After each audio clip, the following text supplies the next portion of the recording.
Selamat pagi Bapak Ibu dan saudara-saudara yang kekasih di dalam Yesus Tuhan.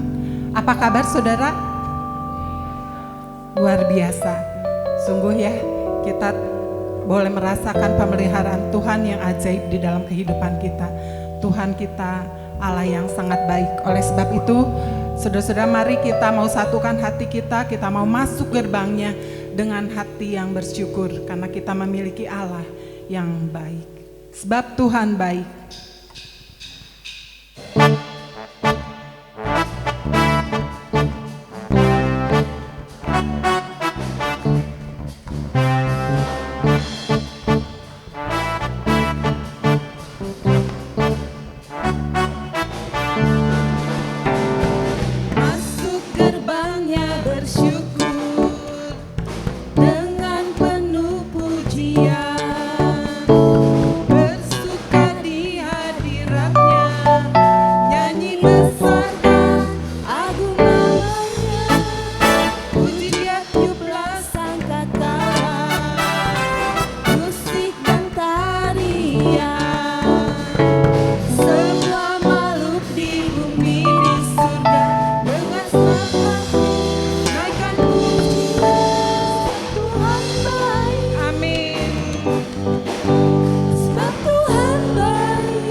kekal selamanya.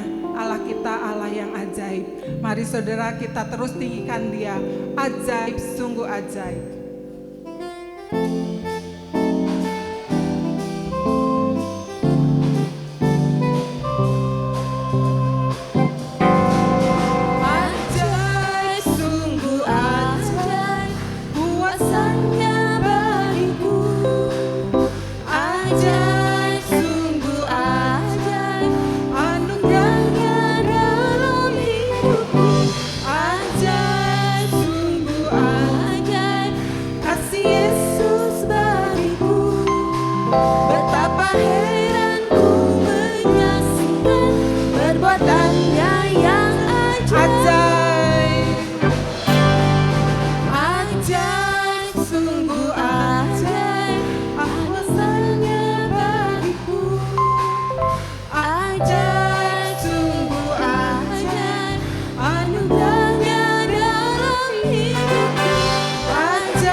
Bapak Ibu, biar setiap kita boleh setiap hari merasakan kebaikannya, kasih setianya, kemurahannya, pemeliharaannya. Amin saudara.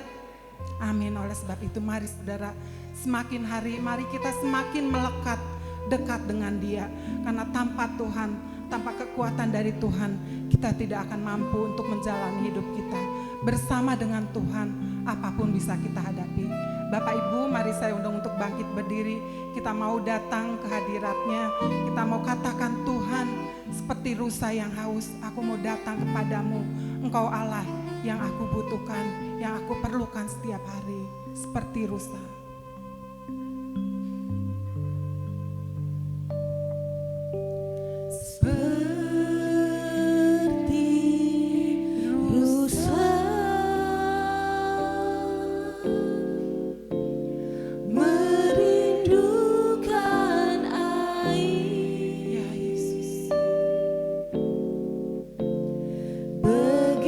Begitulah jiwa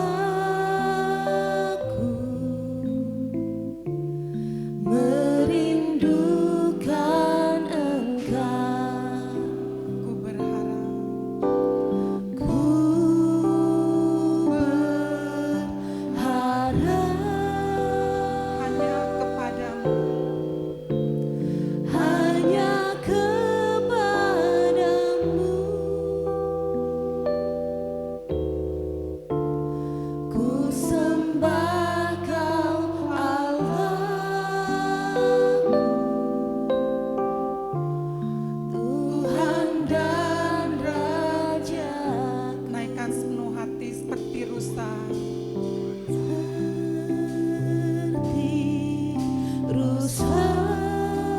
Ya Yesus. Merindukan air, begitulah jiwaku merindukan Engkau. Ku berharap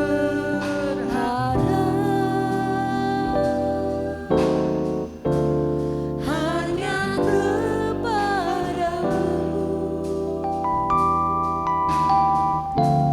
Ku sembah Kau Allah,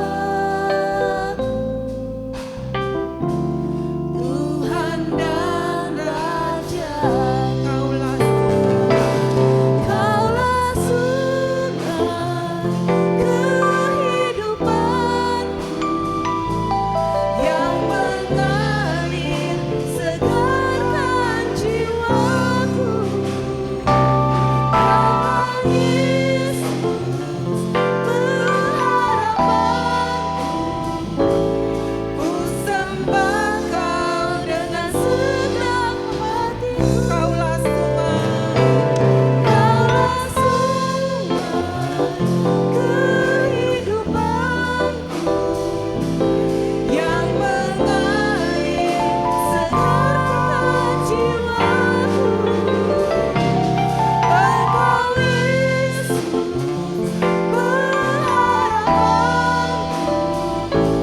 ku sembah Kau dengan segenap hatiku. Kaulah sungai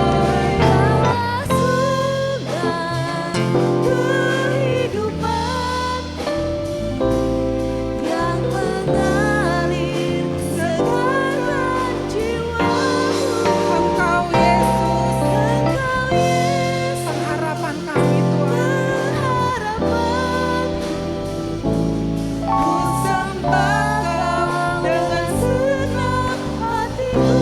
Kaulah sungai kehidupanku yang mengalir segarkan jiwaku. Engkau Yesus pengharapanku, ku sembah Kau dengan segenap hatiku. sekali lagi seperti Kaulah sungai kehidupanku yang mengalir segarkan jiwaku. Kaulah Yesus pengharapanku, ku sembah Kau dengan segenap hatiku. ku sembah Kau. Ku sembah Kau dengan segenap Ku sembah hatiku. Kau. Ku sembah Kau dengan segenap hatiku.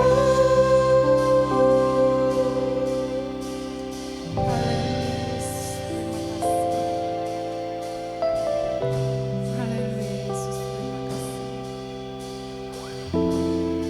Biarlah Tuhan, setiap hati kami yang haus akan Kau Tuhan, boleh Kau taburi dan kebenaran firman-Mu. Firman-Mu yang hidup menjadi sumber kekuatan bagi setiap kami. Terima kasih Tuhan untuk segala kebaikan dan kemurahan. Haleluya Yesus. Saya undang Bapak Yahya yang akan menyampaikan firman Tuhan untuk maju. Selamat pagi Bapak Ibu Saudara sekalian, puji Tuhan. Hari ini kita kembali bisa bertemu setelah kita tadi memuji Tuhan. Sekarang kita akan merenungkan sebagian firman Tuhan.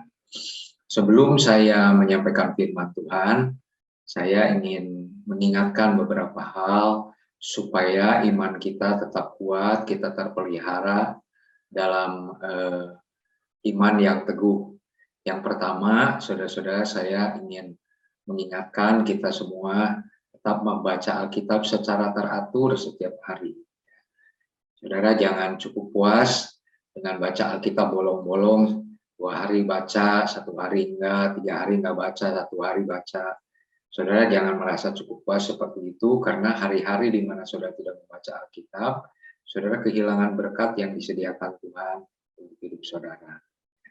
Tentu saudara kalau udah cerita berkat jangan berpikir materi ya, tapi ketenangan batin ya, hidup tanpa ketakutan, hidup tanpa tekanan, bukankah itu juga berkat Tuhan? Dan Alkitab itu ketika kita membacanya, itu memungkinkan kita menerima itu semua. Tambah hari, tambah bertumbuh. Kemudian yang kedua, saudara-saudara, tetap berdoa. Ya. Sekalipun saudara-saudara di rumah bisa teratur berdoa. Saudara, kalau yang ingin mengikuti atau bisa mengikuti, kita juga ada doa syafaat setiap hari Kamis jam 7 malam menggunakan aplikasi Zoom. Memang saya kira tidak semua bisa ya, tapi saudara yang ingin ikut serta nanti akan dikirim linknya sehingga saudara bisa mengikuti melalui aplikasi Zoom, sehingga kita semua bisa tatap muka ya. Kalau kita pakai YouTube itu kita hanya cuma lihat tayangan, tapi kalau pakai aplikasi Zoom ini kita bisa saling, udah lama nggak ketemu nih bisa ketemu ya, bisa saling tegur sapa sehingga lebih persekutuannya jadi lebih hidup gitu ya, ketimbang kita hanya melihat YouTube. Saudara yang sementara hanya bisa mengikuti YouTube ya sudah nggak apa-apa ya, tapi beribadahlah dengan teratur, dengan sungguh-sungguh, dengan penuh pengharapan kepada Tuhan. Itu saja saudara yang ingin saya sampaikan. Nah, pada saat ini kita akan mulai merenungkan firman Tuhan. Kita akan membaca satu ayat di dalam firman Tuhan yang tertulis Matius 12 ayat 28. Tetapi jika aku mengusir setan dengan kuasa Roh Allah, maka sesungguhnya kerajaan Allah sudah datang kepadamu. Tetapi jika aku mengusir setan dengan kuasa Roh Allah, maka sesungguhnya kerajaan Allah sudah datang kepadamu. Jadi kalau Yesus mengusir kuasa kegelapan dari hidup seseorang, maka dikatakan maka sesungguhnya kerajaan Allah itu akan sudah datang kepada. Artinya Allah bertahta dalam kehidupan kita. Tuhan tinggal di dalam hidup kita sebagai Raja.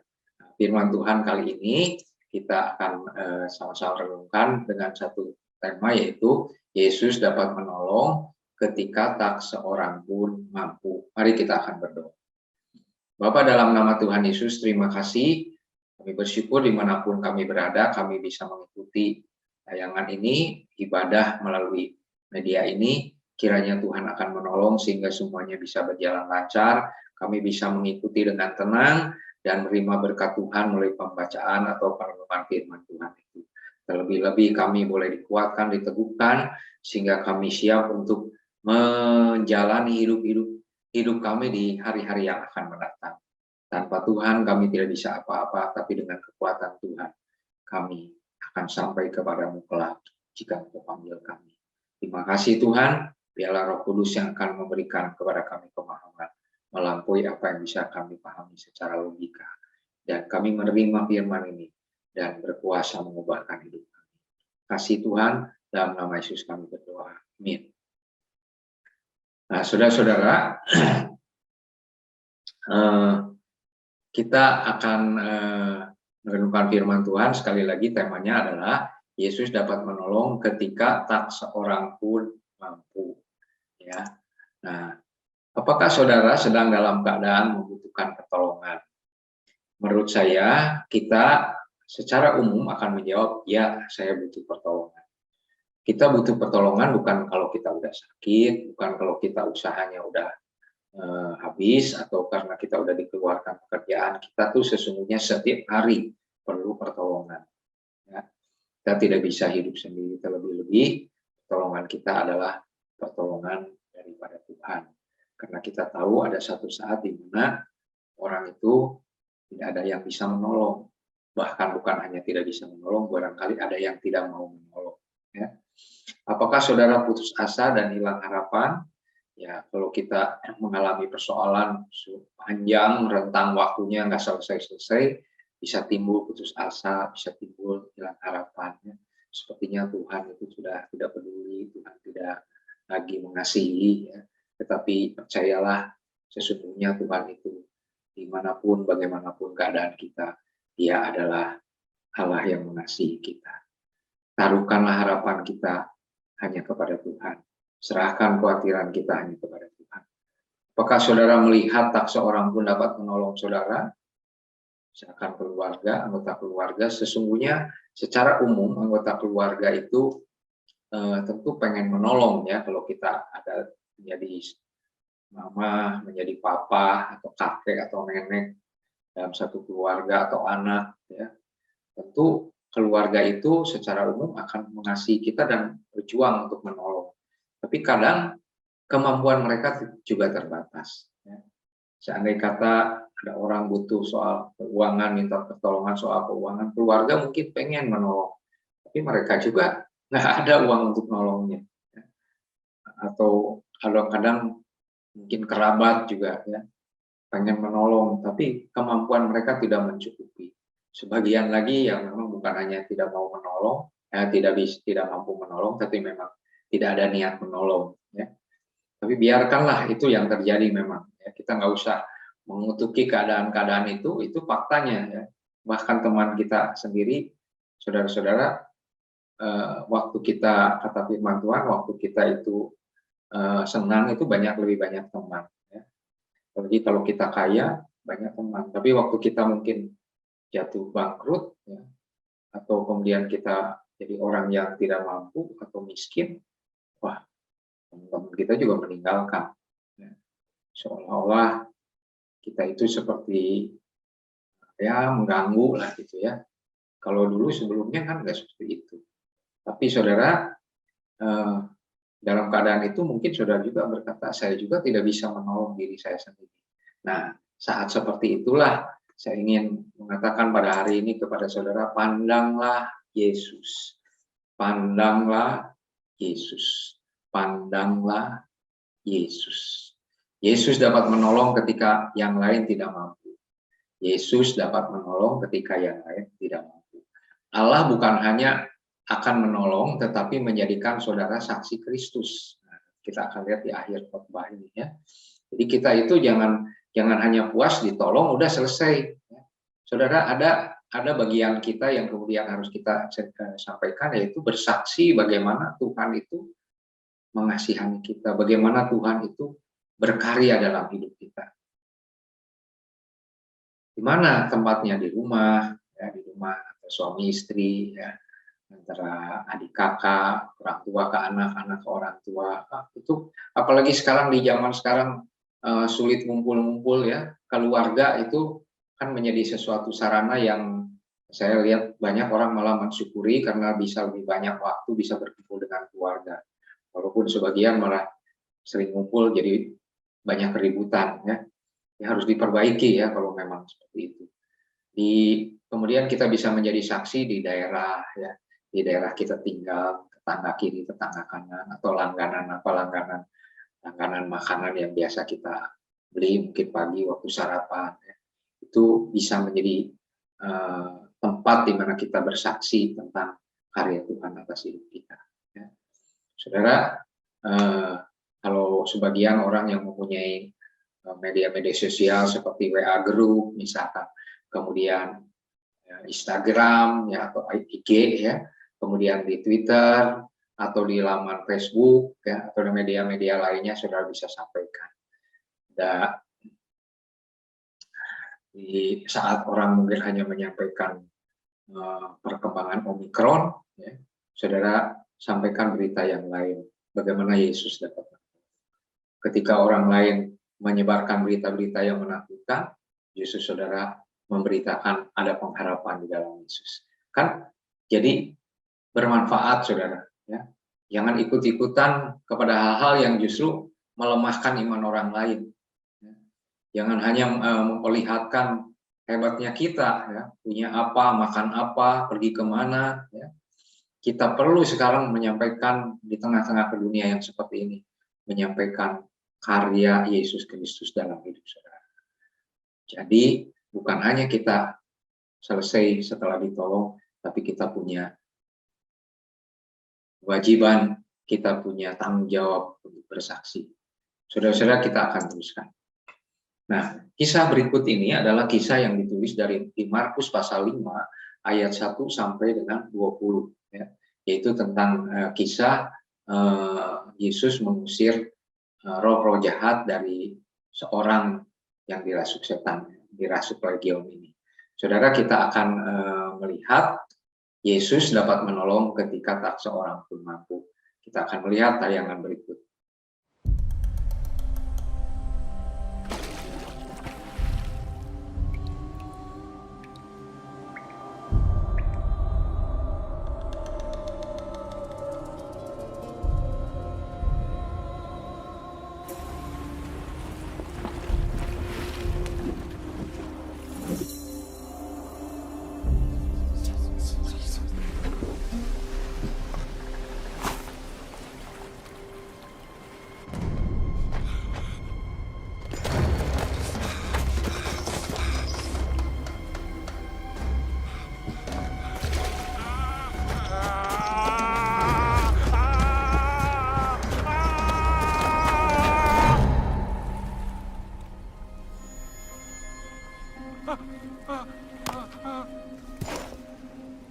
Jesus, Son of the Most High God, what do you want with me?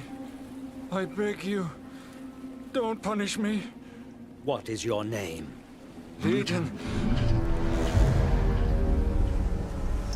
Lord, we beg you, do not send us into the abyss.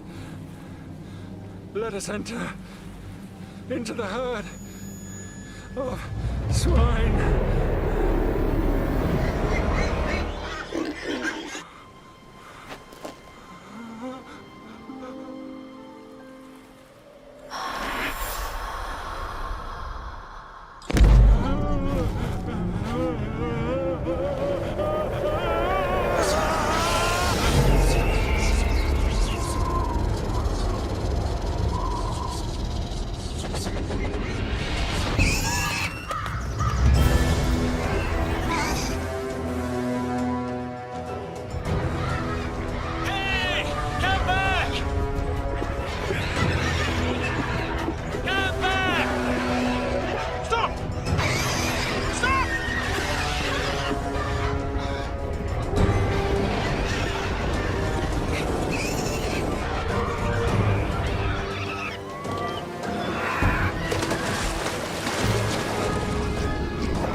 I'll follow you wherever you go.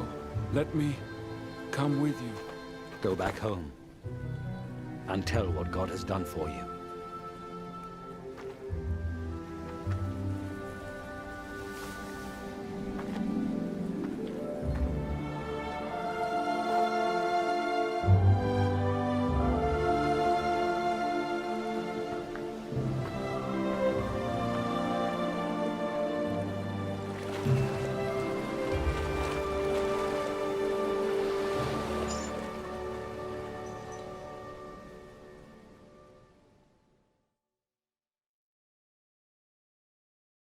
Nah, setelah kita melihat tayangan itu, saudara-saudara, kita akan membaca Markus pasal 5 ayat 1 sampai 20 ini tidak sekaligus tapi bertahap, dan kita akan merenungkannya sebagian-sebagian. Saya harap saudara berkonsentrasi, memperhatikan dengan baik sekalipun ada di rumah, sehingga berkat Tuhan yang ingin diberikan pada pagi hari ini kepada saudara sampai kepada saudara. Saudara boleh bersukacita, boleh bersyukur kepada Tuhan, boleh dikuatkan, diteguhkan, sehingga hari-hari mendatang saudara siap menghadapi hari-hari yang mungkin akan ada kesulitan. Ya. Yesus datang ke Gerasa untuk membebaskan orang yang dirasuk setan-setan. Jadi bukan dirasuk satu setan, tapi setan-setan. Ya. Bahkan dirasuknya nanti kita lihat itu satu legion. Legion itu kurang lebih 6.000. Ya. Lalu sampailah mereka di seberang danau, di daerah orang Gerasa. Baru saja Yesus turun dari perahu, datanglah seorang yang kerasukan roh jahat dari pekuburan menemui dia. Jadi kita lihat di sini Yesus turun, berapa lama kemudian nanti di ayat lain itu dikatakan bahwa orang yang kerasukan roh jahat itu lari, ya, lari mendekati kepada Yesus Kristus. Kita lihat ayat berikutnya, orang itu diam di sana, maksudnya diam di sana tuh di kuburan, tidak ada seorang pun lagi yang sanggup mengikatnya, sekalipun dengan rantai. Karena sudah sering ia dibelenggu dan dirantai, tetapi rantainya diputuskan dan belenggunya dimusnahkan, sehingga tidak ada seorang pun yang cukup kuat untuk menjinakkannya. Siang malam ia berkeliaran di kuburan dan di bukit-bukit sambil berteriak-teriak dan memukul-mukul dirinya dengan batu.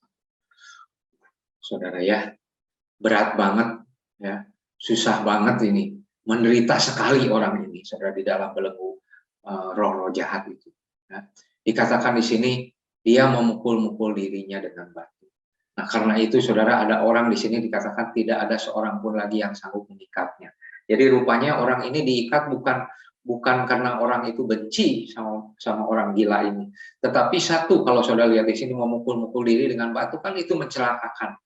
Sehingga mereka, ada sebagian orang mencoba mengikatnya supaya tangannya itu tidak bisa memukul. Bahkan mungkin bukan hanya memukul kepada dirinya, kepada orang yang lewat juga, kepada orang yang dia temui dia bisa pukul dengan batu itu. Ya.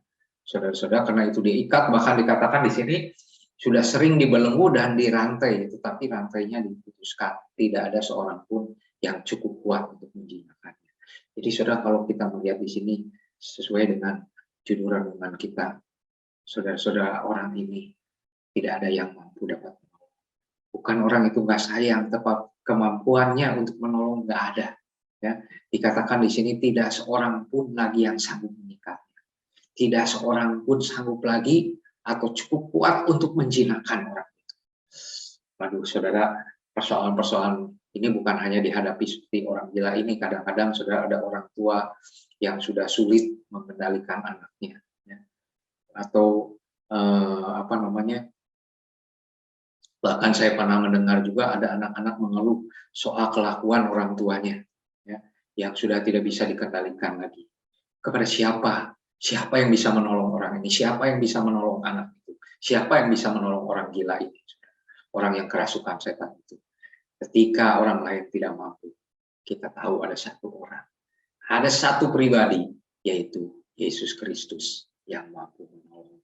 Saudara-saudara, kita akan melihat bagaimana informasi lainnya tentang keadaan orang gila ini. Dikatakan mereka sangat berbahaya sehingga tidak seorang pun berani melalui jalan itu. Jadi jalan atau pekuburan di mana dia kan ada di pekuburan, kemudian mungkin di daerah situ ada jalan juga, orang nggak berani lewat sana karena orang ini sangat berbahaya. Kita lihat tadi dia memukul-mukul dirinya dengan batu, dia bisa saja melempar orang lain dengan batu. Yang namanya juga orang gila, saudara. Orang yang dirasuk setan ini tidak bisa menguasai dirinya.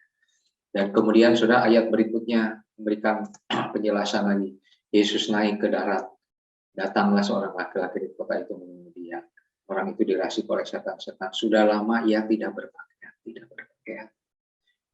tidak malu. Ya. Saya mendengar saudara-saudara orang yang mengalami awal-awal itu depresi, ya. Seperti orang gila gitu ya, awal-awal itu mereka mulai tidak berpakaian, itu aneh juga. Ini sama seperti ini kan jauh 2000 tahun yang lalu, tetapi banyak orang mengalami kayak gini, saudara. Ya, sudah lama ia tidak berpakaian dan tetap tidak tinggal di rumah.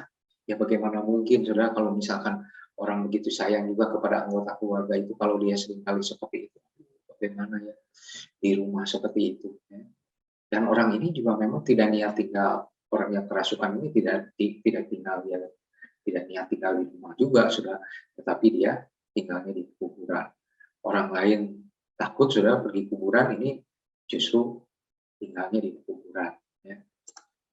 Kita teruskan lagi Saudara-saudara, jadi kita bisa lihat, kita ringkaskan atau kita ambil berapa poin tentang keadaan orang yang kerasukan setan itu, yang di sini dikatakan sebagai sangat menderita, kemudian membahayakan baik bagi dirinya juga bagi orang lain, seperti yang tadi kita udah baca ya.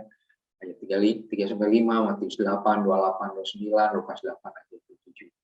Dia memiliki kekuatan yang besar, tidak ada yang mampu menangani, diamnya di kuburan, berteriak-teriak, saudara. Ya, saudara juga bayangkan kalau misalkan ada anggota keluarga kita seperti itu berteriak-teriak, ya, nggak tenang sekali di dalam rumah, ya. Tapi dia tinggal di kuburan. Ya. Mungkin untuk sebagian orang yang merasa terganggu ini mengharapkan bahkan orang yang kerasukan setan ini supaya cepat-cepat meninggal, saudara. Ya. Saya membaca di apa namanya, di media online itu ada orang yang bahasanya itu kalau sekarang ODGJ, orang dengan gangguan jiwa, ya, itu mau memukul orang dengan parang, ya. Mereka berusaha memberikan minuman yang menjadikan dia tidur, ya, tetapi saudara ternyata tidak mempan, ya. Tetap saja nggak ada pengaruhnya obat itu, ya. Menyakiti diri dan berbahaya buat orang lain, tidak berpakaian. Tapi saya ingin memberi catatan kepada kita semua. Saudara, orang-orang yang dirasuk kuasa-kuasa kegelapan itu dari zaman ke zaman itu bermutasi. Bukan berubah, bermutasi. Kenapa saya sebut bermutasi? Seperti virus sekarang itu kan bermutasi. Tapi ujung-ujungnya kan tetap membahayakan kesehatan daripada manusia. Mau namanya itu kek, mau namanya ini kek, tetapi tetap sangat membahayakan bagi manusia. Demikian juga dengan roh-roh jahat ini. Sekalipun dia bermutasi, kalau dulu tidak berpakaian, sekarang kadang-kadang tanpa setahu kita, saudara, orang yang kerasukan roh jahat ini, kerasukan dengan roh serakah, dia mungkin berbaju bagus, pakai jas, pakai dasi, ya. Tetapi saudara, di dalam hatinya, dalam keserakahannya itu selalu dia ingin meraup keuntungan dengan secara tidak halal. Dia menipu orang, dia mengerjain orang, ya. Dia buka cek kosong, ya. Macam-macam dia lakukan. Atau hutang dagang tidak bayar-bayar, padahal dia punya kemampuan untuk membayar. Jadi saudara-saudara, juga kalau kita lihat mengenai tidak berpakaian ini, ada juga orang-orang yang sebetulnya waras secara umum, ya. Waras secara umum, tetapi saudara-saudara, waras secara umum, tetapi orang ini sengaja justru membuka pakaiannya, menggambar memotret dirinya dalam keadaan tidak berpakaian dan kemudian menjual, mengkomersilkannya. Itu namanya pornografi, ya Tuhan. Ya saudara-saudara sekalian. Juga ada orang yang sengaja melakukan hubungan seks kemudian divideokan dan videonya itu dijual. Sama ini juga saudara. Ini juga hal yang memperlihatkan mutasi dari orang-orang yang kerasukan roh jahat itu. Mungkin mereka merasa tidak, ya, karena mereka hidup biasa-biasa aja. Bahkan mungkin mereka bergaul seperti pada umumnya, tetapi sesungguhnya dia dikuasai oleh roh jahat. Jadi saudara, kita tidak melihat bahwa orang yang kerasukan setan itu seperti ini saja, tetapi yang jelas saudara-saudara, dari waktu ke waktu dia bermutasi, tetapi mereka punya agenda sama.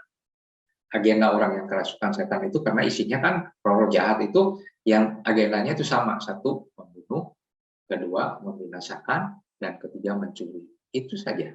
Bolak-balik mau pakaiannya seperti apa, agendanya tiga itu. Mencuri, membunuh, membinasakan. Tapi puji Tuhan, Yesus datang untuk memberikan hidup, dan hidup di dalam kelimpahan. Sebab itu Yesuslah yang menjadi pengharapan. Kita lihat saudara, orang ini sekali lagi sama sekali tidak punya harapan. Teruskan lagi. Kita akan membaca yang berikutnya. Apa yang dilakukan Yesus terhadap orang gila ini, dan bagaimana interaksi Yesus dengan roh-roh jahat ini. Ketika ia melihat Yesus dari jauh, berlarilah ia mendapatkannya lalu menyembahnya. Dan dengan keras ia berteriak, "Apa urusanmu dengan aku, hai Yesus, anak Allah yang Maha Tinggi?" Saudara perhatikan, Yesus adalah anak Allah yang Maha Tinggi. Dia bukan manusia biasa, ya. Dia memang manusia waktu datang ke dunia ini 100% manusia, tetapi dia adalah anak Allah yang maha tinggi. Itu kata firman Tuhan dikatakan. Dan iblis itu takut, dikatakan demi Allah jangan siksa aku. Jadi dia takut, saudara. Iblis ini takut, ya. Jadi dia berlari menyembah kepada Yesus itu bukan menyembah seperti kita menyembah. Kita menyembah kepada Tuhan itu bukan karena takut. Nah, kalau di sini dikatakan dia takut karena takut disiksa di jurang maut. Ya, nanti kita akan baca ayat yang berikutnya di jurang maut, saudara. Kelak nanti di kitab Wahyu kita akan membaca jurang maut itu satu tempat yang mereka nanti akan disimpan di situ, ya, dan mereka takut. Jadi kalau saudara lihat di sini, saya dan saudara menyembah Tuhan bukan karena takut masuk neraka, tapi karena kita itu sudah diampuni, sudah percaya kepada Dia, sudah diselamatkan, Dia yang Yesus yang sudah mati di atas kayu salib bagi dosa-dosa kita, sehingga kita boleh diampuni, saudara. Dan bukan hanya diampuni, kita itu diselamatkan. Dan bukan hanya diselamatkan, nama kita ditulis dalam kitab kehidupan. Dan bukan hanya itu, Dia kemudian memindahkan kita dari maut kepada hidup dan menjamin keselamatan kita. Dia melindungi kita, Dia tidak pernah meninggalkan kita. Itu yang Yesus lakukan kepada kita. Jadi kalau kita menyembah menyembah kepada Tuhan Yesus bukan karena takut masuk neraka, tapi kita menyembah karena kita mengasihi Dia. Kita menaruh hormat kepada Allah yang maha tinggi itu, yaitu Yesus Kristus. Karena sebelumnya, ayat 8, karena sebelumnya Yesus mengatakan kepadanya, "Hai roh jahat, keluarlah dari orang ini." Kemudian ia bertanya kepada orang itu, "Siapakah namamu?" "Namaku Legion, karena kami banyak." Jadi saudara, kita lihat di sini Legion itu kurang lebih 6.000. Ya. Jadi satu orang dirasuk roh jahat 6.000. Desak-desakan di dalam. Makanya begitu rusak orang ini, saudara. Ya. Tapi ada satu hal yang harus kita pelajari dari sini, apa saudara?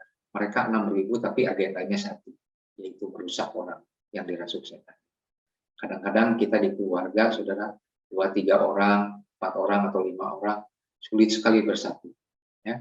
Suami istri padahal juga sulit bersatu. Ya. Sudah lihat 6.000 roh jahat ini bersatu untuk merusak.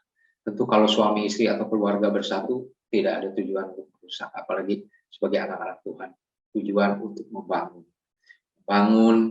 misalkan kalau di keluarga membangun iman, membangun mesbah keluarga, membangun relasi yang baik di dalam keluarga.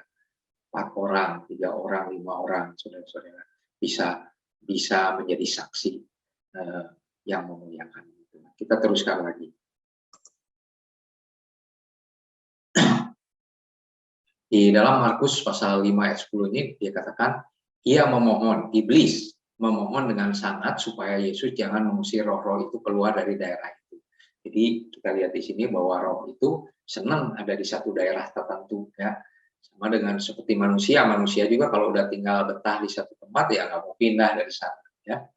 Sekalipun banjir dan segala macam, kadang-kadang orang masih tetap betah di situ karena di situ bisa dagangnya laku dan sebagainya, ya. Jadi pada waktu itu juga roh jahat itu dikatakan memohon, ya, memohon kepada Yesus supaya mereka tidak diusir dari daerah itu. Nah, kemudian adalah di sana di lereng bukit sejumlah besar babi sedang mencari makan. Lalu roh-roh itu meminta kepadanya. Tadi iblis memohon, sekarang roh-roh itu memohon kepadanya, katanya, "Suruhlah kami pindah ke dalam babi-babi itu, biarkanlah kami memasukinya." Jadi saudara, roh-roh jahat ini minta supaya jangan dipindahkan diusir dari daerah itu, kemudian sekarang minta masuk kepada babi. Ya. Saya tidak cukup waktu untuk membahas kenapa Tuhan mengizinkan masuk ke dalam babi, ya. Tidak cukup waktu untuk itu. Tetapi di sini dikatakan Yesus mengabulkan permintaan mereka, lalu keluarlah roh-roh jahat itu memasuki babi-babi itu. Kawanan babi yang kira-kira 2.000 jumlahnya itu terjun dari tepi jurang ke dalam danau dan mati lemas di dalamnya.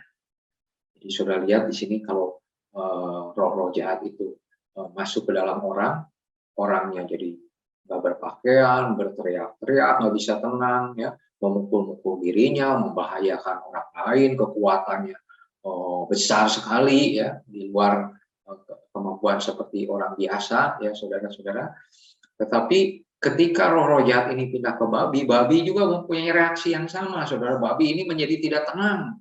Dikatakan mereka kemudian ribuan itu berlari, saudara, menuju jurang dan kemudian di bawahnya itu sungai, dan mereka mati semua di dalam jurang. Jadi kita lihat di sini memang agenda iblis itu mau kena siapa aja, ujung-ujungnya membunuh, membinasakan, mencuri, saudara. Ya. Katakan di dalam Lukas, lalu setan-setan itu memohon kepada Yesus supaya ia jangan memerintahkan mereka masuk ke dalam jurang maut. Itu yang tadi saya katakan. Ya. Lalu setan-setan itu meminta kepada Yesus supaya ia memperkenan mereka memasuki babi. Ya. Jadi meminta kepada Yesus untuk pindah kepada babi ini. Sama catatan Lukas. Nah, dari ayat-ayat tadi, maka kita tahu satu, saudara. Ya. Ini ada yang lainnya. Yesus berkuasa sepenuhnya atas iblis. Dia memohon, dia meminta. Jadi kalau dia bergerak aja perpindahan-perpindahan itu minta izin. Ya. Saudara-saudara, kenapa mungkin ada banyak pertanyaan, kenapa iblis itu nggak langsung aja dimasukkan ke dalam jurang maut? Saudara, itu juga perlu dijawab panjang. Tetapi yang jelas, walaupun di tengah-tengah serigala, kata firman Tuhan, kita seperti domba di tengah-tengah serigala, Tuhan itu melindungi. Tuhan Yesus pernah berdoa kepada Bapaknya, aku bukan minta mereka supaya diangkat dari dunia ini, pindah kepadamu, tetapi aku meminta supaya engkau melindungi mereka daripada yang jahat. Jadi saudara-saudara, sekalipun dalam keadaan seperti ini, makanya kita harus bersandar berharap kepada Tuhan. Saudara lihat, Yesus itu berotoritas sepenuhnya atas iblis. Kita nggak usah takut. Ya. Nggak ada hal-hal yang bisa dikerjakan iblis kepada kita tanpa seizin daripada Tuhan. Kenapa Tuhan mengizinkan? Supaya iman kita kuat. Supaya iman kita atau hati kita tetap berharap kepada Tuhan Yesus. Biasanya saudara, kalau orang hidup tenang itu bisa lupa bahwa dia itu butuh Tuhan. Kalau hidupnya semua lempeng-lempeng, ya lurus, lancar, enak gitu ya. Kadang-kadang kita lupa kita butuh Tuhan. Nah, makanya kadang-kadang perlulah satu peristiwa-peristiwa dalam kehidupan kita diuji oleh Tuhan dengan berbagai peristiwa di mana iblis itu diizinkan untuk menghalangi atau memberikan masalah dalam kehidupan kita. Tapi bagaimanapun Yesus pasti akan menolong kita dan menyelesaikan. Nah, kita melihat, saudara, ternyata Yesus itu bukan hanya berkuasa atas iblis. Kalau kita melihat perikop sebelumnya, Markus 4 ayat 35-41 dikatakan, bukan hanya Yesus berkuasa atas iblis, tetapi Yesus juga berkuasa atas alam semesta. Ini satu luar biasa ya, saudara. Harus lihat. Ya. Ketika badai datang, ombak datang, dan kemudian waktu itu murid-muridnya ketakutan, ya. Mereka bahkan takut mati, ya. Takut binasa. Yesus mengatakan diam dan tenang. Dan pada waktu itu badai itu, air itu, angin itu menjadi tenang sekali. Menjadi tenang. Wah, luar biasa. Yesus berkuasa atas iblis, Yesus juga berkuasa atas alam semesta. Kemudian kalau saudara membaca Markus pasal 5 ayat 21 sampai 43, perikop selanjutnya dari yang kita tadi baca, Yesus juga berkuasa atas sakit penyakit dan Yesus berkuasa atas kematian. Waktu itu kepala rumah ibadah minta pertolongan Yesus, anaknya sakit, didoakan atau disembuhkan minta ya. Tapi dalam perjalanan itu ternyata dapat kabar bahwa anaknya itu sudah meninggal. Tapi Yesus berkata kepada kepala rumah ibadah itu, jangan takut, percaya saja. Dan kemudian kepala rumah ibadah itu percaya dan kemudian pergi ke rumahnya. Memang anak itu sesungguhnya sudah meninggal, tapi Yesus kemudian membangkitkan. Jadi saudara-saudara, berdasarkan firman Tuhan yang sudah yang Markus 5:21-23 ini, Yesus juga berkuasa atas sakit penyakit dan Yesus juga berkuasa atas kematian. Toh kalau suatu kali saudara di tengah-tengah keadaan ini, sebagian dari saudara-saudara kita, teman-teman jemaat gereja Bethesda, ada yang sudah kena, bahkan satu keluarga besar kena COVID-19. Tapi mereka kemudian bisa pulih kembali. Ada sebagian juga jauh lebih besar lagi yang tetap sehat-sehat aja. Tapi cepat atau lambat kita kan suatu kali akan dipanggil oleh Tuhan. Jadi saudara jangan terlalu takut. Bagaimanapun kita menjaga kesehatan kita, toh kita nggak kena penyakit itu, ada penyakit yang lain.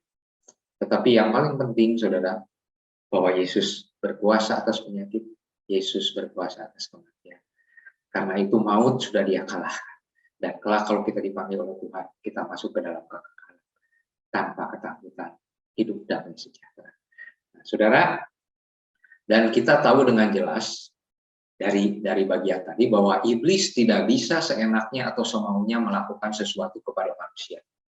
Ingat juga pada waktu peristiwa Ayub, ya, waktu iblis itu mau menghabiskan seluruh apa yang dimiliki oleh Ayub, ya, dengan berbagai musibah, saudara, hartanya habis kurang dari 1 hari, tetapi Ayub tetap takut kepada Tuhan. Tapi waktu iblis ini mau menghabiskan seluruh harta Ayub itu, dia minta dulu izin kepada Tuhan. Dan Tuhan mengizinkan. Dan ternyata, saudara, ketika harta Ayub ini habis semua, Ayub tetap takut kepada Tuhan. Ayub tetap takut kepada Tuhan. Dia berkata, Tuhan yang memberi, Tuhan yang mengambil, terpujilah nama Tuhan. Aku lahir dalam keadaan tidak membawa apa-apa, aku kembali kepada Tuhan dengan tidak membawa apa-apa. Dan kata firman Tuhan, dia tidak bersalah dalam perkataannya. Jadi saudara-saudara, kita lihat di sini bahwa iblis itu tidak bisa seenaknya mencobai anak-anak Tuhan, kecuali diizinkan. Dan tujuan untuk cobaan ini bukan untuk menghancurkan kita, tapi untuk mengarahkan kita kembali kepada Tuhan. Kalau kita udah lupa, untuk supaya kita lebih bersandar kepada Tuhan ketimbang bersandar kepada diri sendiri. Saudara, persoalan kehidupan ini jangan kita langsung menyimpulkan ketika ada persoalan berkata, mungkin Tuhan sedang marah, Tuhan tidak suka lagi kepada saya. Saudara, jangan berkesimpulan seperti itu. Lihatlah firman Tuhan. Tidak semua peristiwa seperti itu. Saya yakin kalau kita berdosa, kita akan mendapat teguran Tuhan. Tapi, saudara-saudara, tidak semua kesulitan-kesulitan dalam hidup kita itu karena kita berbuat dosa. Kadang Tuhan mengizinkan itu supaya iman kita tangguh, untuk menguji kita, untuk memperlihatkan kepada dunia ini bahwa sungguh kita ini orang yang berharap kepada Tuhan. Kita teruskan lagi.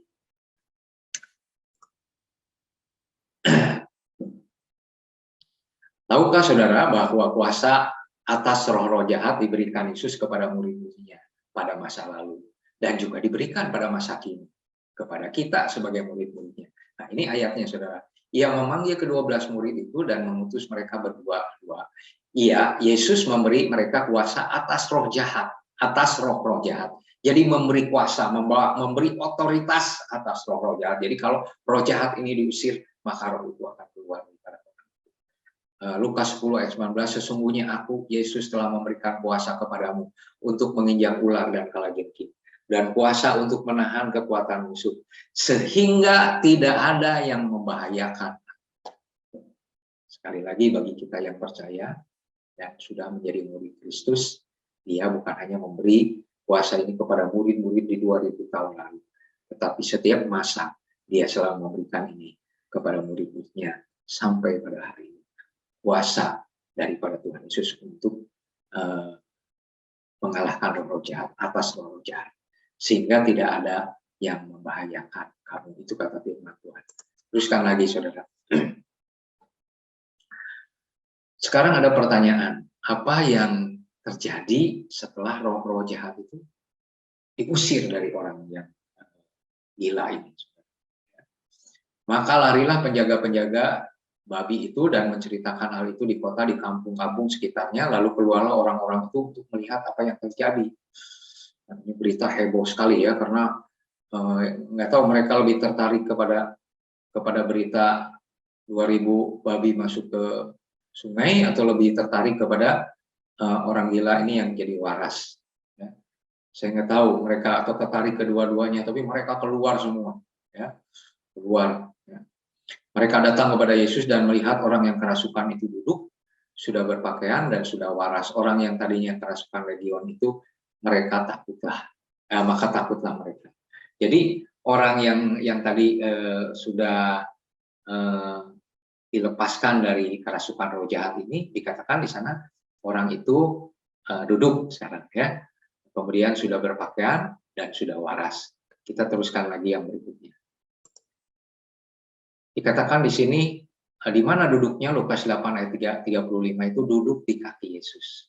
Saudara ingat yang duduk di kaki Yesus, pada bagian lain kitab Yohanes dikatakan Maria duduk di kaki Yesus. Dan Maria ini dipuji oleh Tuhan Yesus dikatakan Maria ini sudah memilih bagian yang terbaik dalam hidupnya, yaitu duduk di kaki Tuhan. Ya. Bagian ini tidak akan bisa direbut daripada. Sebaliknya, Marta pada waktu itu sibuk-sibuk banyak dengan kekhawatiran, justru Maria ini duduk di kaki Yesus. Sama dengan orang yang asalnya kerasukan roh jahat ini sekarang duduk di kaki Yesus. Saudara, duduk di kaki Yesus ada ketenangan. Duduk di kaki Yesus itu, saudara, bisa berupa ketika atau waktu kita membaca Alkitab setiap hari. Ketika kita membaca Alkitab dengan tenang, bukan dengan rusuh-rusuh ya saudara, bukan dengan pengen cepat selesai, tapi dengan tenang kita membaca, di situ kita sedang duduk di bawah kaki Yesus. Kita dapat ketenangan, dapat kekuatan, kekhawatiran bisa kita serahkan kepada Dia, kegentaran kita serahkan kepada Dia, kita digantikan dengan damai sejahtera. Duduk di kaki Yesus juga dalam artian saudara-saudara bisa berdoa kepada Tuhan. Saudara, kalau saudara berdoa kepada Tuhan, saudara akan mengalami ketenangan. Saudara akan melihat bahwa Yesus itu sungguh berharga dalam hidup saudara. Saudara akan melihat semuanya itu pudar yang di dunia ini. Sekalipun indah, sekalipun enak, sekalipun bagus, saudara. Ketika saudara duduk dekat kaki Yesus dalam memandang Yesus Kristus, semuanya itu semu saja. Tetapi kebahagiaan yang sesungguhnya ada di dalam Yesus. Ketenangan yang sesungguhnya bukan ada di tempat sunyi, tetapi di bawah kaki Yesus. Sebab itu saudara, jangan lewatkan setiap hari duduk di kaki Yesus seperti orang yang dilepaskan dari kerasukan setan ini. Dan kemudian ia telah berpakaian dan sudah waras. Saudara, dikatakan oleh firman Tuhan, jika aku mengusir setan dengan kuasa roh Allah, maka sesungguhnya kerajaan Allah sudah datang kepadamu. Kita akan ringkas, saudara, dari bagian ini. Apa yang terjadi dengan orang yang telah dibebaskan oleh Yesus dari roh jahat? Yang pertama, kerajaan Allah datang. Jadi ketika saudara dan saya percaya kepada Tuhan Yesus, saudara, kita tidak kosong. Ketika roh jahat itu diusir oleh Yesus, maka apa yang terjadi? Kerajaan Allah datang. Kerajaan Allah datang. Tentu bukan kerajaannya saja, tetapi Allah datang dalam hidup kita. Dikatakan oleh firman Tuhan, tidak tahukah bahwa kamu adalah bait Allah, dan roh Allah diam di dalam kamu. Allah diam di dalam kamu. 1 Korintus 3 ayat 16. Dan kemudian orang yang sudah sembuh ini, yang sudah dilepaskan dari roh jahat itu, dia duduk di kaki Yesus. Duduk dengan tenang. Asalnya nggak bisa tenang, saudara. Mau mukul-mukul diri, berteriak-teriak, ya sekarang duduk dengan tenang. Orang yang sudah betul-betul percaya kepada Tuhan Yesus di tengah badai, di tengah keadaan seperti apa, seperti apapun juga saudara bisa duduk dengan tenang. Dia bisa memikirkan apa yang harus dia kerjakan. Karena dia percaya satu nama, percaya kepada satu pribadi yang dapat menolong hidup dia, yaitu Yesus Kristus. Kemudian dia berpakaian, dan kemudian dia waras. Waras artinya bisa berbicara dengan baik, nyambung kalau ngomong, ya. Dan kemudian dia bisa lagi tersenyum, dia bisa lagi mengasihi orang lain, dia bisa sayang kepada orang lain. Dan dia mengalami banyak hal yang tidak mungkin dia alami ketika dia dirasuki oleh roh jahat. Saudara, yang berikutnya adalah dia ingin ikut Yesus. Dia ingin ikut Yesus. Saudara, banyak orang datang kepada Yesus minta pertolongan waktu butuh, setelah itu melupakan, dia ikut lagi dunia. Nanti kesusahan datang lagi, minta tolong kepada Yesus, tapi dia udah ditolong oleh Yesus, dia ikut dunia, bukan ikut Yesus. Dia nggak melihat satu keberhargaan bahwa mengikut Yesus itu sangat berharga, karena Yesus itu tidak tergantikan dengan apapun juga. Nah, saat ini saudara saat ini mungkin mengalami seperti orang yang dirasuk setan itu tanpa ada yang bisa menolong. Saat ini saudara berkata, saya ingin dilepaskan, datanglah kepada Yesus, katakan, Yesus tolonglah saya ingin dilepaskan dari dosa saya, ampuni saya ya Tuhan, saya orang berdosa. Saya ingin ikut Yesus, saya ingin hidup benar, saya ingin hidup waras, seperti apa yang Tuhan mau dalam kehidupan saya. Dan Tuhan pasti akan menolong saudara. Saudara, dia ingin ikut Yesus, bukan ingin ikut yang lain. Kita teruskan lagi. Nah, saudara, Yesus mengusir setan-setan, Yesus diusir oleh orang-orang Gerasa. Mengapa? Nah, kalau saudara lihat dari ayat ini, orang-orang yang telah melihat sendiri hal itu menceritakan kepada mereka tentang apa yang telah terjadi atas orang yang kerasukan setan itu. Jadi orang ini kan tadi udah waras, dan ada satu lagi tentang babi-babi itu. Jadi ada dua cerita nih. Ini dilepaskan, dirasuk. Yang dilepaskan adalah manusia, karena manusia berharga di hadapan Tuhan, dan babi ini berharga bagi pemilik babi-babi itu. Saya tentu tidak sempat menerangkan kepada saudara kenapa kok Tuhan mengizinkan untuk dirasuk kepada babi-babi ini. Tentu ini bukan pada kesempatan ini, saudara. Jadi di ayat 17 akibatnya apa? Karena babi-babi itu kurang lebih 2000 terjun masuk ke air dan mereka mati lemas. Lalu mereka mendesak Yesus supaya ia meninggalkan daerah mereka.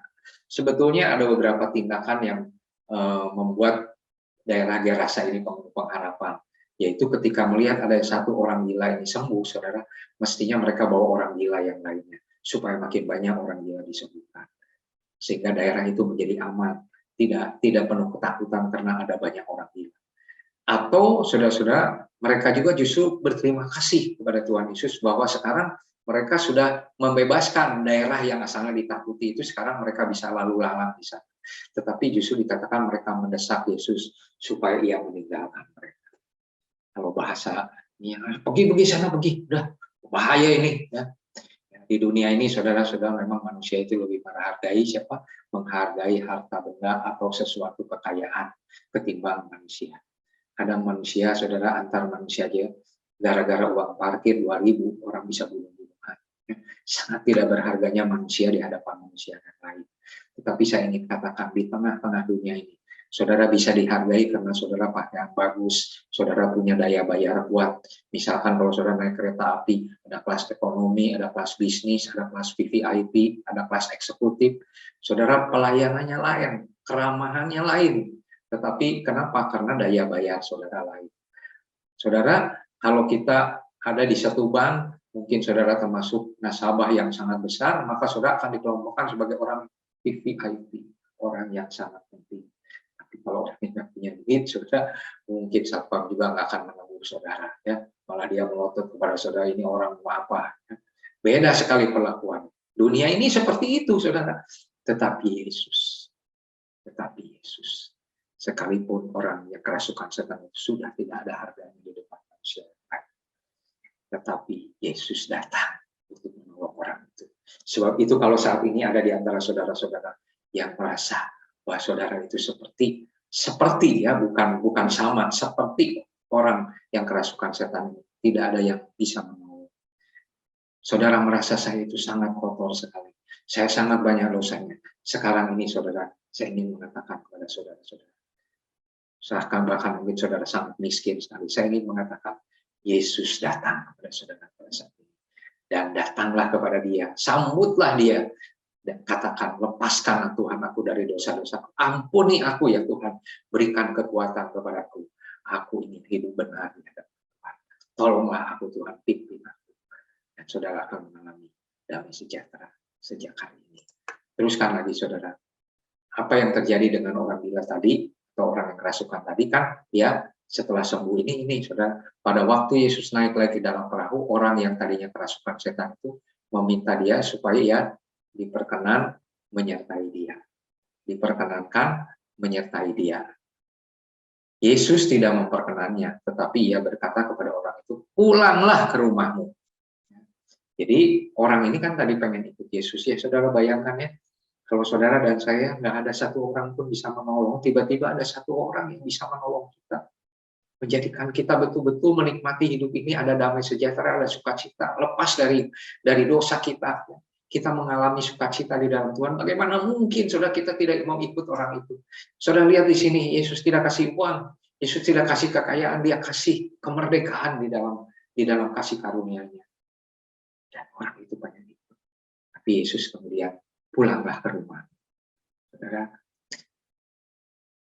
Dan apa tugasnya, tanggung jawabnya kepada orang sekampung, dan beritahukanlah kepada mereka segala sesuatu yang diperbuat oleh Tuhan atasmu, dan bagaimana ia telah mengasihi. Saudara, saya dan saudara adalah orang yang telah mengalami satu, pengampunan dosa itu jelas, saudara, karena kita orang berdosa. 2, kita diselamatkan. 3, kita sudah dipindahkan dari maut kepada hidup. 4, saudara, nama kita ditulis dalam kitab kehidupan. 5, Tuhan melindungi kita dan menyertai kita selalu. Dia adalah Allah Immanuel.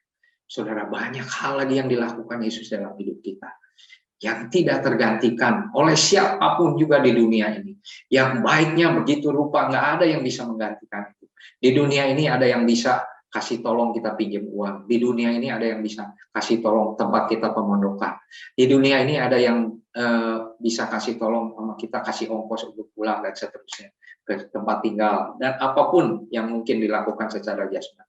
Tetapi untuk menyelamatkan saudara dan saya dari dosa, tidak ada yang bisa kecuali Yesus Kristus. Dia adalah anak Allah yang datang ke dunia ini karena mengasihi kita semua. Saudara, dikatakan topik utama yang harus diceritakan oleh orang yang telah dibebaskan dari kerasukan setan itu adalah bicaralah, ceritakanlah apa yang telah diperbuat Tuhan atasmu. Jangan cerita tentang saya berpuasa, saya ini, saya itu, saya ini, hebat benar kita ini. Ya. Tetapi kita melihat di sini apa yang telah diperbuat Tuhan atasmu. Apa yang telah diperbuat Tuhan atasmu. Kalau saudara nggak bercerita apa-apa, nggak bisa cerita apa-apa, mungkin saudara memang hanya jadi orang Kristen saja, belum mengalami apa-apa. Hanya orang yang berganti agama saja, atau yang hanya rajin ke gereja aja. Kalau ditanya apa yang telah diperbuat Tuhan atasmu, nggak bisa cerita. Atau cerita hanya nurut-nurutin orang lain. Tetapi kalau orang yang sungguh-sungguh sudah bertobat percaya kepada Tuhan Yesus, dia tahu apa artinya diampuni. Dia tahu artinya mendapat kasih karunia Tuhan. Dia tahu artinya diselamatkan. Dia tidak mungkin tidak bisa cerita apa-apa. Begitu besar kasih Allah akan dunia ini. Begitu besar kasihnya akan kita. Tidak mungkin kita tidak bisa menceritakan apa-apa tentang Yesus. Dan kemudian saudara, dan bagaimana Dia telah mengasihani engkau. Saudara, kita mungkin lebih baik daripada orang yang kerasukan setan di Gadara itu. Tapi kita diselamatkan, dikasihani bukan karena kita lebih baik, tapi karena demikianlah Allah mengasihi si dunia ini sehingga Dia menyerahkan, mengaruniakan anaknya yang tunggal supaya barang siapa yang percaya kepadanya tidak binasa melainkan beroleh hidup yang kekal. Jadi saudara, kita itu diselamatkan oleh Tuhan. Belas kasihan daripada Tuhan. Bukan karena prestasi kita, bukan karena etnis kita, bukan karena agama kita, bukan karena kebiasaan kita, tetapi Tuhan melakukan itu karena Dia mengasihani kita. Adakah seseorang yang bisa melakukan seperti itu, seperti Yesus? Tidak ada. Hanya Yesus. Hanya Allah di dalam Yesus Kristus. Dan kata firman Tuhan, apa yang dilakukan? Orang itu pun pergi dan mulai memberitakan di daerah Dekapolis segala apa yang diperbuat Yesus atas dirinya, dan mereka semua menjadi heran. Heran atas kuasa Allah, heran atas kuasa Tuhan. Saudara, Tuhan Yesus mampu menolong saudara ketika yang lain tidak mampu. Amin. Kita berdoa. Bapak, terima kasih untuk kasih anugerah yang kau limpahkan kepada kami. Betapa berharganya hidup kami di hadapan-Mu, bahkan ketika orang-orang di sekitar kami sangat melecehkan, sangat menghina, bahkan mengharap kematian kami, Tuhan. Tetapi Engkau datang, menghampiri kami dengan belas kasihan-Mu, Tuhan. Engkau mau mengampuni kami, membebaskan kami, melepaskan kami dari kuasa-kuasa kejahatan, supaya kerajaan Allah datang, supaya kami hidup menjadi waras, supaya kami hidup bisa menjadi tenang, duduk diam di bawah kaki-Mu Tuhan, dan kami menikmati selalu kehadiran-Mu setiap waktu. Tolonglah kami ya Tuhan, kami memang banyak kekurangan, tetapi Tuhan yang akan menolong setiap kami. Dimanapun kami berada, mungkin dalam masalah, Tuhan akan buka jalan. Kami mungkin tertekan pada saat ini, gantikan Tuhan dengan rasa percaya kepadamu, dengan beriman kepadamu. Mungkin juga kami ditekan atau didera dengan ketakutan. Saat ini kami serahkan kekhawatiran dan ketakutan kami. Gantikan dengan damai sejahtera. Gantikan dengan iman kepadamu ya Tuhan. Kalau sampai dalam masa-masa pandemi ini, kami harus dipanggil oleh Tuhan, kami tetap punya keyakinan bahwa Tuhan akan menyelamatkan kami. Kami akan bersampai kepada tempat kekal bersama dengan Engkau sampai selama-lamanya. Biarlah kami menyerahkan segala sesuatunya kepada Tuhan. Kami yakin Kau akan menguatkan hari-hari kami, hari-hari mendatang ini, hidup bersama dengan Tuhan Yesus di dalam kasih dan anugerah. Saat ini saudara-saudara, kita akan angkat tangan kita. Terimalah berkat, kasih karunia dari Bapa kita, belas kasihannya, anugerahnya yang begitu luar biasa, perlindungan, penghiburan, kekuatan yang dilimpahkan kepada kita dalam nama Tuhan Yesus dan di dalam persekutuan Roh Kudus. Biarlah itu menjadi milik pusaka kita sekarang ini dan sampai selama-lamanya. Amin. Selamat pagi saudara-saudara sekalian. Tuhan memberkati dan sampai jumpa kembali.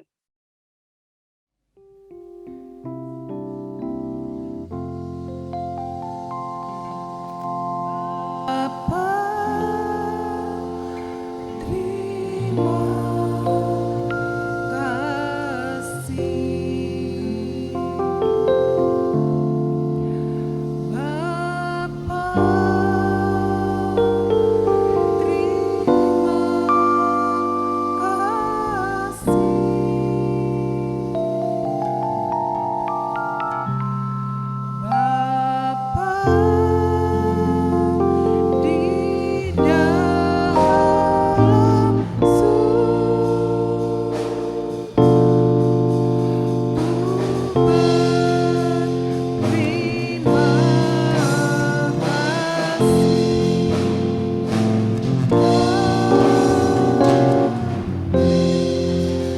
Selamat pagi saudara, selamat pulang. Tuhan Yesus memberkati.